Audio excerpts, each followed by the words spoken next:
Hello there again and welcome. Ryan Nordahl here, Epic Whitetail Habitat LLC. Boy, we're sure getting excited here in Wisconsin. Hunting season's just around the corner. It opens this Saturday on September 16th. One of my favorite days of the entire year. I get excited about the first day of bow season, just like many of you can probably relate. And I've been hunting the first day. I've missed one first day, and that was in 2007 because my brother and I were chopping corn that morning. I remember it very vividly. It was a nice cool morning, a morning that you definitely wanted to be out, but I never got out the entire day, and it's just the way it is when you're farming like I do. But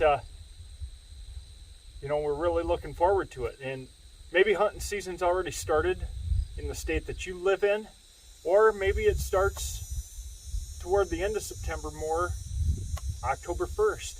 Many states open October 1st. But today I want to talk about 5 mistakes that are easily made during early season that can almost ruin your entire season. And I want you to learn from my mistakes, because these are my top 5. A lot of them may be similar to other YouTubers that you see out there, but these are definitely my 5 top for me that I've made in the past, and I just don't want you to make them. You know, learn from others' mistakes. That's, you know, the game of life, is learning from others that have been there. And this is what I want to share with you. You know, one of the biggest things, you know, especially when I was farming full-time, is just not taking enough time and neglecting to scout. You know, knowing where those deer are going to be during the first day of season, during that early season, you know, knowing their feeding patterns, what food sources are really relating to early in the season like this. It can be warm during the season, or during the start of the season, and you know, different weather conditions, deer can feed on different things. The acorns are really starting to drop here in Wisconsin, the upper Midwest, and deer are hitting those acorn sources pretty hard right now. They have been basically since the 1st of September. We are now, when I'm filming this is the 11th, September 11th. You know, never forget where we used that September day, if you're watching this right now. But anyway, just neglecting to scout. Knowing where that particular mature buck that you're after is, letting trail cameras do the work. You know, cell cams has been a big game changer for me. The technology of game cameras has come a long way.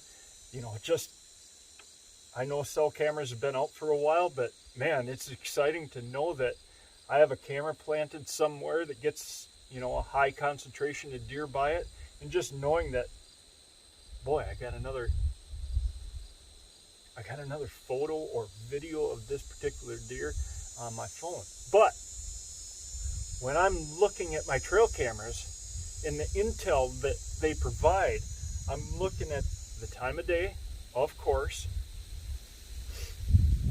weather conditions, temperature, wind direction. I'm always recording that, and I'm always recording those weather conditions, writing them down in a journal. And I have a friend, a very good friend of mine, and we've been friends since basically day number 1 for me. He's a month older than I am.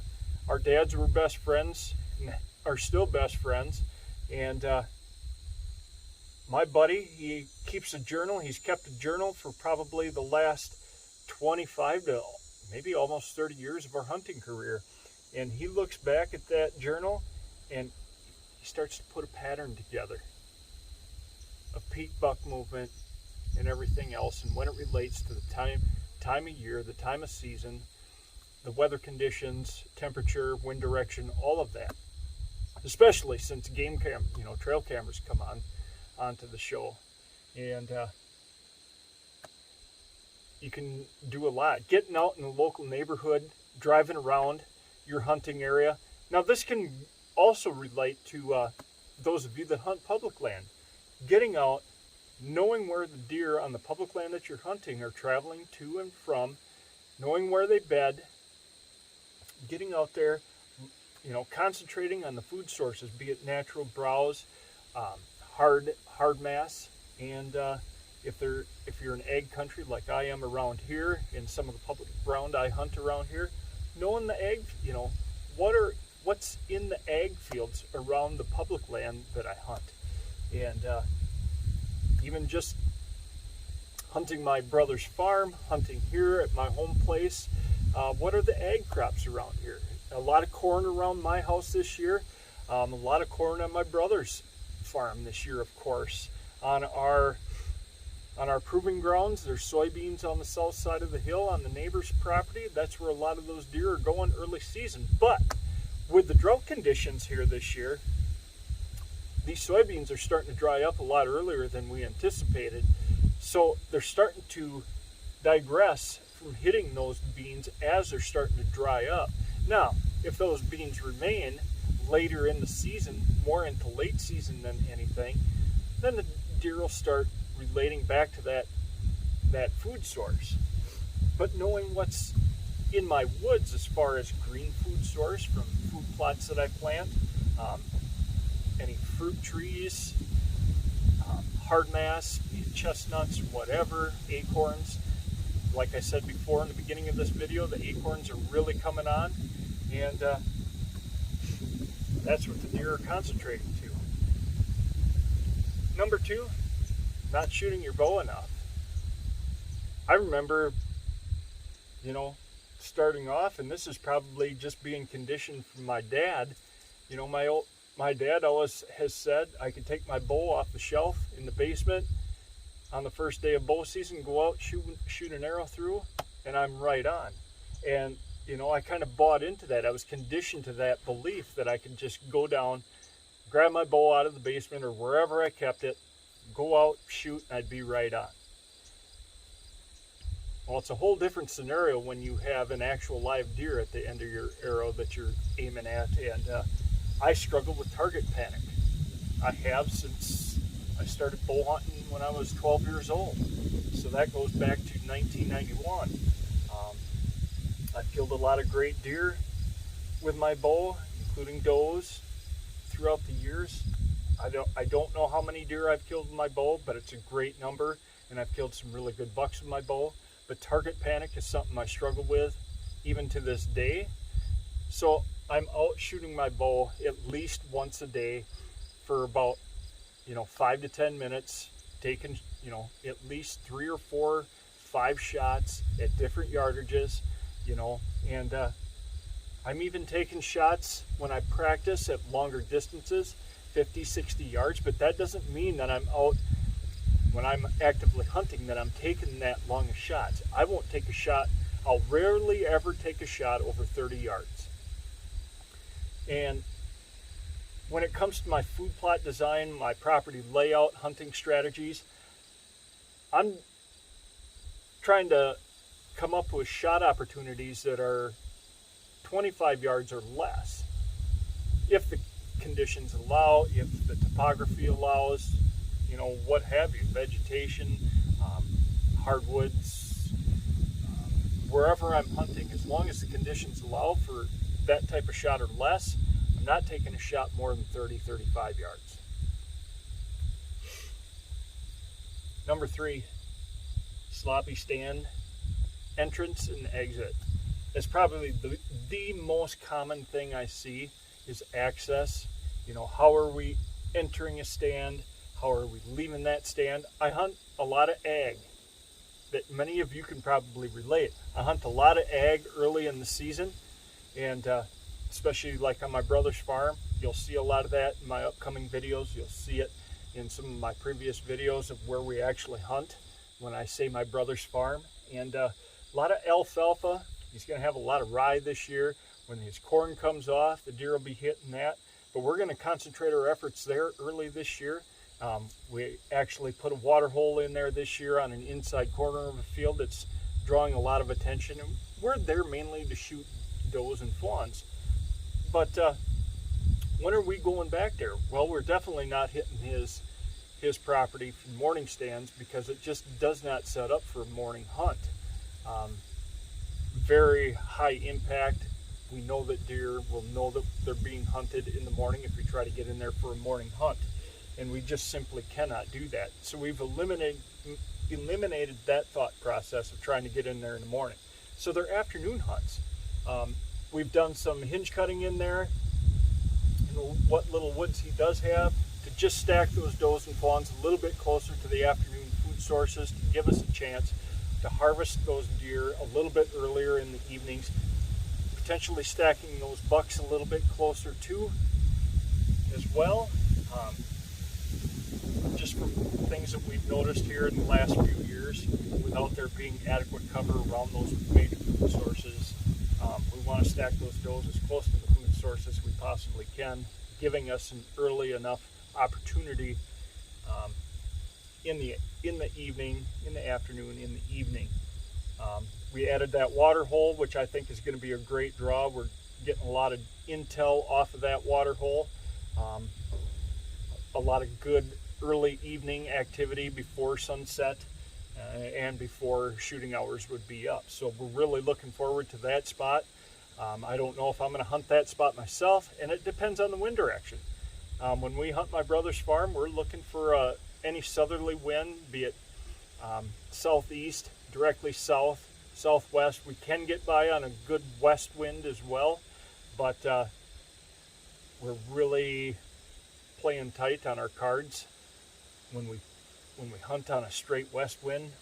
Southwest wind is ideal, directly south wind is ideal on my brother's farm, but getting back to the sloppy exit, when I talk about sloppy exit, deer in the ag fields at night, when we get down out of our stands, just one or two times, and boy, those deer aren't coming out until the very last few minutes of daylight, or even after the cover of darkness, and we just don't want that. One thing I started doing quite a few years ago, since my brother does not hunt, is he'll come back on the tractor or in his pickup and scare all the deer off that way. That way deer don't know that we're getting down out of a stand, and we're not over hunting it that much.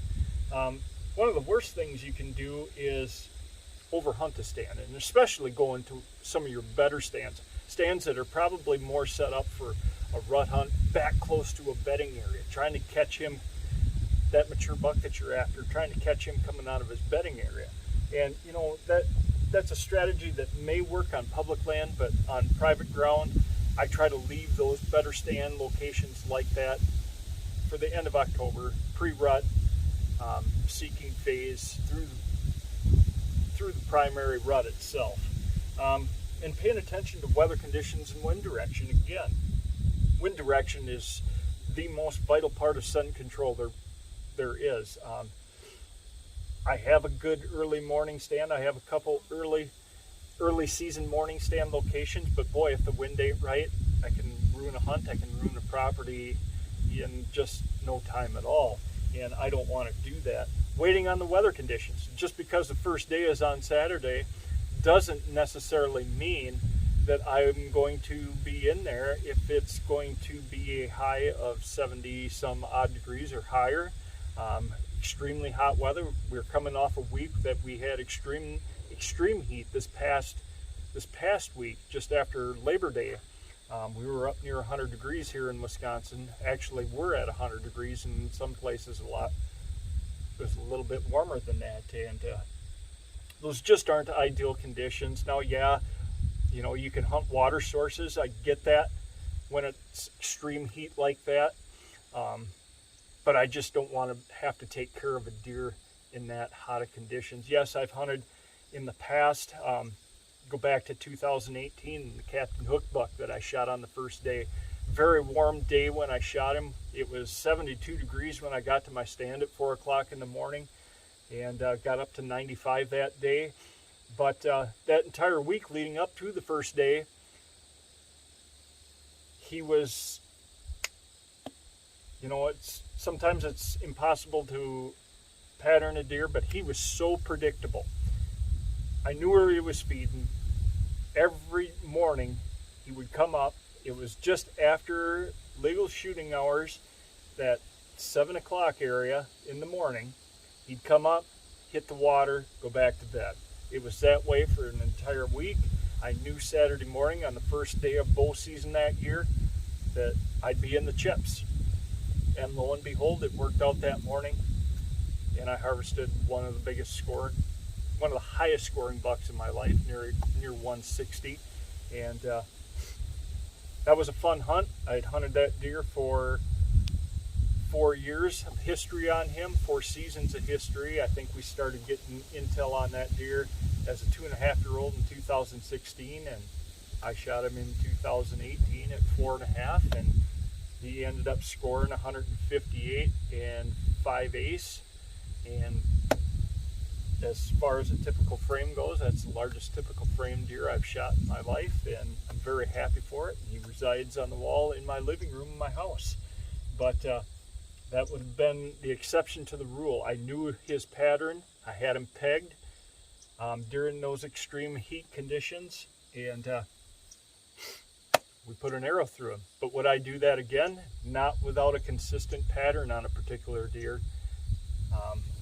Does, I can go to my brother's farm and shoot them anytime I want, so I don't get really that excited if it's going to be warm. I'll push my first day to that first good cold snap after a warm spell. It's supposed to be in the low to mid 70s for our first day coming up here this next weekend, and yeah, I may go out. I know Saturday's supposed to start being a little bit cooler. Temperatures are supposed to start trending cooler, and Saturday afternoon, Sunday afternoon, I think it's going to be the right conditions where the deer will be on their feet. It's supposed to be a little bit warmer here toward the end of this week, Thursday and Friday, but then Saturday, Sunday is supposed to start getting cooler. So we're probably going to be in a stand for sure on my brother's farm to harvest some does. And again, that relates to just weather conditions and poor stand selection. Going back to not hunting my good stands that I would rather, that are going to produce better during the rut, and taking note of that. And you know, I don't want to make a poor selection just based on chasing a ghost, basically chasing a buck that's showing up in the night. You know, he's there, but it's the first. I don't want to throw all my eggs in one basket. It's a marathon, not a sprint. Everybody, for some reason, and I've done it too, I'm guilty of it too, putting all our eggs in one basket, banking on the first day. We've got all this intel, but it's not the right time, but we know he's there. Maybe we'll get that chance. I don't want to risk that anymore. We're keeping our pressure off of our proving grounds until the cameras tell us otherwise, or until the end of October. Then we'll strike. I want that one quality hunt. I'm not looking to hunt as much as I can. I'm looking for that one time when the weather conditions are right, on a good high pressure day, on a back end of a good cold front. That's when I'm going to strike. Depending on trail camera intel during the so-called October lull, which I'll save for another video. There is no such thing as nocturnal deer though, by the way. But again, I'll save that for another video. But I hope you take away that less is more. Always remember that. Less is more.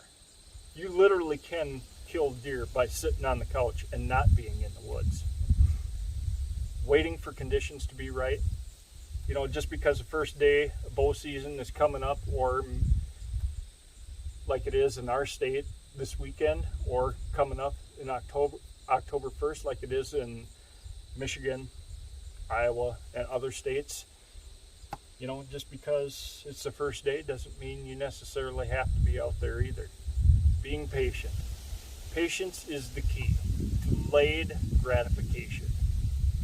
We all want everything right now, and we have to remember that patience is the key to success. Learn from my failures, and good luck this season, guys. Keep living the dream, and God bless you all. Thank you.